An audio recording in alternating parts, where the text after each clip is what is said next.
भारत में human wild life conflict के दौरान सबसे अधिक मानव मौतें किस जानवर के हमले से होती हैं? तो हाथी से। मानव वन्यजीव संघर्ष में मृत्यु होने पर केंद्र सरकार द्वारा दी जाने वाली अनुग्रह राशि कितनी है? 10 लाख। दिसंबर 2023 से ये 10 लाख कर दी गई है। मानव वन्यजीव संघर्ष से निपटने हेतु राष्ट्रीय सलाह नेशनल एडवाइजरी केंद्र सरकार ने कब जारी की? फरवरी 2021 में। ह्यूमन वाइल्ड लाइफ कॉन्फ्लिक्ट को कंट्रोल करने के लिए प्रमुख केंद्रीय कानून कौन सा है? वन संरक्षण अधिनियम 1972। किस राज्य ने हाल ही में मानव वन्यजीव संघर्ष को राज्य विशिष्ट आपदा घोषित किया है? केरल ने। Development of wild life habitats योजना का मुख्य उद्देश्य क्या है? वन्यजीवों के आवास में सुधार करना ताकि वे मानव बस्तियों में न आएं। प्रोजेक्ट टाइगर और प्रोजेक्ट एलिफेंट का संबंध केवल संरक्षण से नहीं बल्कि किस पहलू से है? इन योजनाओं के तहत प्रजातियों के प्रबंधन और आवास सुधार के माध्यम से मानव वन्यजीव संघर्ष को कम करने हेतु धन भी प्रदान किया जाता है। इन दोनों योजनाओं के द्वारा, प्रोजेक्ट टाइगर और प्रोजेक्ट एलिफेंट के द्वारा। ह्यूमन वाइल्ड लाइफ कॉन्फ्लिक्ट प्रबंधन के लिए केंद्र सरकार द्वारा राज्यों को कौन से दिशा निर्देश दिए गए हैं? तो मानव संचालन प्रक्रिया और संघर्ष हॉटस्पॉट की पहचान हेतु निर्देश दिए गए हैं। मानव मृत्यु, चोट, फसल क्षति, मवेशी नुकसान की भरपाई के लिए किस प्रकार का प्रावधान है? अनुग्रह राशि के रूप में शीघ्र मुआवजे की व्यवस्था।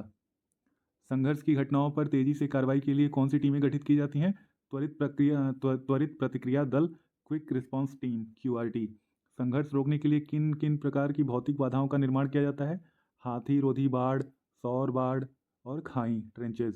राष्ट्रीय हैकाथन का आयोजन मानव वन्यजीव संघर्ष को कम करने के उद्देश्य से किया था। युवाओं को नवीन तकनीकी समाधान जैसे AI आधारित चेतावनी प्रणाली, मोबाइल ऐप्स आदि विकसित करने के लिए प्रोत्साहित करने हेतु इस राष्ट्रीय हैकाथन का आयोजन किया गया था। मानव वन्यजीव संघर्ष से निपटने के लिए सरकार ने कौन सी नई संस्था की स्थापना की योजना बनाई है? उत्कृष्टता केंद्र, सेंटर ऑफ एक्सीलेंस। उत्कृष्टता केंद्र का मुख्य कार्य क्या होगा? अनुसंधान करना, डेटा एनालाइज करना और प्रशिक्षण पर ध्यान केंद्रित करना। केरल का कौन सा क्षेत्र मानव हाथी और मानव बाघ संघर्ष के लिए हाल ही में हॉटस्पॉट बना हुआ है? तो वायनाड क्षेत्र। वायनाड क्षेत्र में ह्यूमन वाइल्ड लाइफ कॉन्फ्लिक्ट के बढ़ने के परिणाम स्वरूप केरल सरकार ने क्या कदम उठाया है? तो ह्यूमन वाइल्ड लाइफ कॉन्फ्लिक्ट को राज्य विशिष्ट आपदा घोषित करने और वन्यजीव संरक्षण अधिनियम 1972 में संशोधन की मांग की।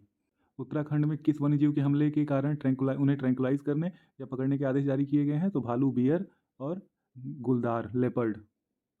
Development of wild life habitats योजना किस प्रकार की योजना है? तो ये केंद्र द्वारा प्रायोजित योजना है, central sponsored scheme. Project tiger और प्रोजेक्ट एलिफेंट किस श्रेणी की योजना है? ये केंद्र प्रायोजित योजनाएं हैं। ह्यूमन वाइल्ड लाइफ कॉन्फ्लिक्ट में दी जाने वाली अनुग्रह राशि का उद्देश्य क्या है? तो प्रभावित लोगों को मृत्यु, चोट, फसल हानि या पशुधन हानि पर शीघ्र आर्थिक सहायता प्रदान करना। त्वरित प्रतिक्रिया दलों का गठन क्यों किया गया? संघर्ष की घटनाओं पर तेजी से प्रतिक्रिया देने, मानव वन्यजीव दोनों की सुरक्षा सुनिश्चित करने के लिए। संघर्ष रोकने हेतु बनाए गए सौर बाड़ मतलब सोलर फेंसिंग का उपयोग किस लिए किया जाता है? तो बिजली रहित सौर ऊर्जा से संचालित बाड़े जो वन्य जीवों को मानव क्षेत्रों में प्रवेश करने से रोकते हैं। राष्ट्रीय हैकाथन किस मंत्रालय द्वारा आयोजित किया गया था? तो पर्यावरण, वन एवं जलवायु परिवर्तन मंत्रालय द्वारा।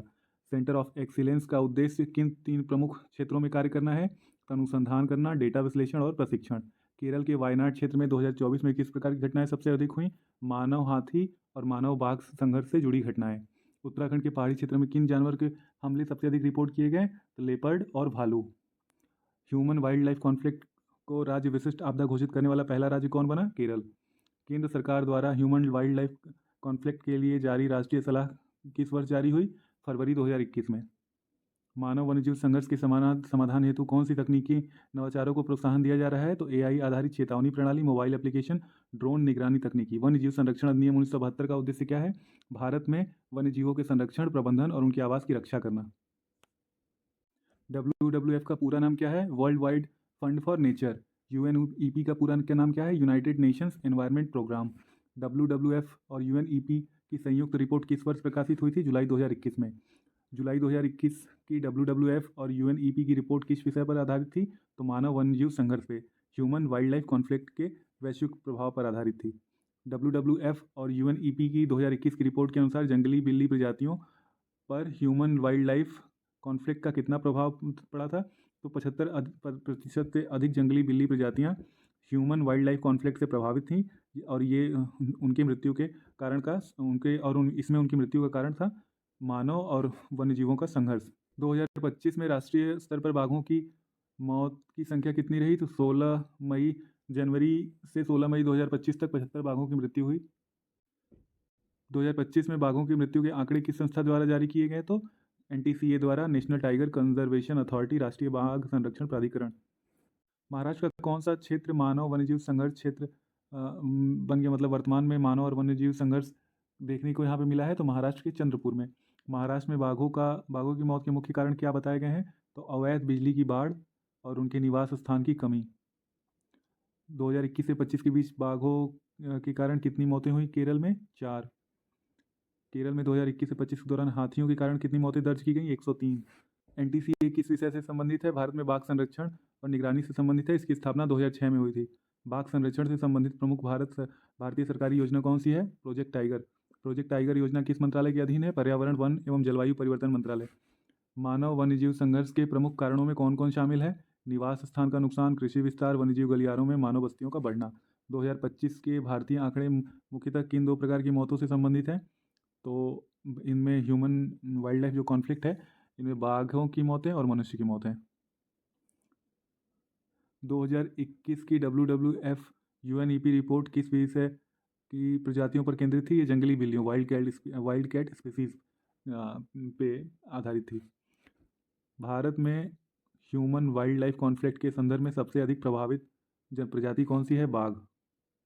मानव वन्यजीव संघर्ष का प्रभाव किन 2 पक्षों पर समान रूप से पड़ता है? तो वन्यजीव और मनुष्यों दोनों की सुरक्षा और अस्तित्व पर। महाराष्ट्र में बाघ मौतों का मुख्य मानवजनित कारण क्या था? अवैध बिजली के तार और बाड़ों का उपयोग। WWF और UNEP किस प्रकार की संस्थाएं हैं? अंतर्राष्ट्रीय पर्यावरण संस्थाएं। मानव वन्यजीव संघर्ष का दीर्घकालिक परिणाम क्या होता है? वन्य प्रजातियों की संख्या में कमी और मनुष्य के जीवन की व संपत्ति की हानि। बाघ की मौतों का सबसे बड़ा पारिस्थितिकी प्रभाव क्या है? खाद्य श्रृंखला का असंतुलन और जैव विविधता में गिरावट। महाराष्ट्र में मानव बाघ संघर्ष का सबसे बड़ा केंद्र कौन सा जिला था? चंद्रपुर। चंद्रपुर में बाघ संघर्ष का प्रमुख कारण क्या है? बाघों की संख्या का अधिक होना, उनका रिहायशी क्षेत्रों में फैलाव। चंद्रपुर जिले में कौन सा प्रमुख बाघ अभ्यारण्य है? ताडोबा अंधेरी टाइगर रिजर्व। बाघ रिजर्व से बाहर क्यों आ जाते हैं? रिजर्व की वहन क्षमता का पार होना और शिकार की कमी। संघर्ष रोकने के दीर्घकालिक उपाय क्या है? बाघों का स्थानांतरण, शिकार आधार में सुधार। बाघों के स्थानांतरण को मंजूरी कौन देता है? NTCA। हमले में मारे गए लोगों के परिजनों को सरकार द्वारा क्या दिया जाता है? सरकार द्वारा मुआवजा राशि। 2019 से 24 में मानव हाथी संघर्ष में सर्वाधिक मौतें किस राज्य में हुई? उड़ीसा में, 624। मानव हाथी संघर्ष में सबसे अधिक प्रभावित 5 राज्य कौन से हैं? उड़ीसा, झारखंड, पश्चिम बंगाल, असम, छत्तीसगढ़। उत्तराखंड में सबसे अधिक संघर्ष किस वन्यजीव से हुआ? गुलदार, तेंदुआ। उत्तर प्रदेश के किस क्षेत्र में बाघों की बढ़ती संख्या से संघर्ष बढ़ा है? दुधवा टाइगर रिजर्व, जहाँ इसके बफर जोन के बाहर बाघ आ जाते हैं गन्ने की खेतों में, और यहाँ इसके कारण फिर मानव और वन्यजीव संघर्ष बढ़ता है। बाघ और हाथी दोनों ही। बाघ और हाथी संरक्षण योजनाएं मिलाकर किस योजना की शुरुआत की गई है? प्रोजेक्ट टाइगर और एलिफेंट 2023-24। मानव वन्यजीव संघर्ष में तकनीकी समाधान हेतु सेंटर ऑफ एक्सीलेंस बनाया गया है। AI उत्कृष्टता केंद्र, सेंटर ऑफ एक्सीलेंस। उत्तराखंड में मुआवजा राशि 4 लाख से बढ़ाकर 6 लाख का प्रस्ताव किया गया है। यूपी वन विभाग ने संघर्ष रोकने हेतु क्या प्रमुख अवरोधक बनाए हैं? 221 किलोमीटर की चेन लिंक फेंसिंग और 11 kilometre solar fencing. Madhya Pradesh में मानव हाथी संघर्ष प्रबंधन हेतु कौन सी पहल शुरू की गई है? हाथी मित्र, रैपिड रिस्पॉन्स टीम। भारत में कुल कितने एलिफेंट कॉरिडोर बनाए गए हैं? 150। मानव हाथी संघर्ष हेतु फील्ड मैनुअल कब जारी हुआ? 29 अप्रैल 2022। प्रभावित व्यक्तियों को मुआवजा शीघ्र देने हेतु कौन सी कमेटियां गठित हैं? तो राज्य स्तर पर और जिला स्तर समितियां। वन्यजीव उपस्थिति की चेतावनी होती कौन सी प्रणाली अपनाई जाती है? तो अर्ली वार्निंग सिस्टम, पूर्व चेतावनी प्रणाली। SDG 15 किससे संबंधित है? भूमि पर जीवन। SDG 15 का उद्देश्य स्थलीय पारिस्थितिकी तंत्र की रक्षा, वनों का सतत प्रबंधन और बायोडायवर्सिटी का संरक्षण। SDG 14 किससे संबंधित है? जल के नीचे जीवन, लाइफ बिलो वाटर। SDG 14 का उद्देश्य महासागरों और समुद्री संसाधनों का सतत संरक्षण व सतत उपयोग। SDG 13 का संबंध किससे है? जलवायु कार्रवाई। SDG 13 का उद्देश्य क्या है? जलवायु परिवर्तन, उसके प्रभावों से निपटने के लिए तत्काल कदम उठाना। SDG 6 स्वच्छ जल और स्वच्छता। SDG 6 पर्यावरण से किस प्रकार जुड़ा है? तो ये जल प्रदूषण घटाकर जल संसाधनों के सतत प्रबंधन से वन्य जीवों की रक्षा करता है। SDG 12 क्या है? तो जिम्मेदार उपभोग और उत्पादन। SDG 12 पर्यावरण संरक्षण में कैसे मदद करता है? तो उपभोग के पैटर्न को बदलकर पर्यावरणीय क्षति को कम करता है। SDG 15 के तहत किसे बढ़ावा दिया गया है? वनों का सतत प्रबंधन और मरुस्थलीकरण का मुकाबला। SDG 14 किस प्रदूषण को कम करने पर बल देता है? समुद्री प्रदूषण। SDG 13 का प्रभाव किस पर सबसे अधिक पड़ता है?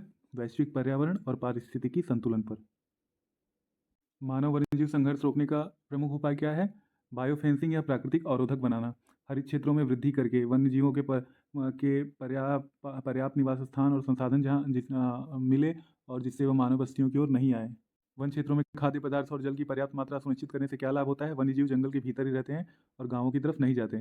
तकनीकी नवाचार संघर्ष नियंत्रण में कैसे सहायक हैं? Drone, GPS camera, early warning system से निगरानी की जाती है और इससे समय पूर्व चेतावनी मिल जाती है। क्षमता निर्माण कार्यक्रम का उद्देश्य क्या है?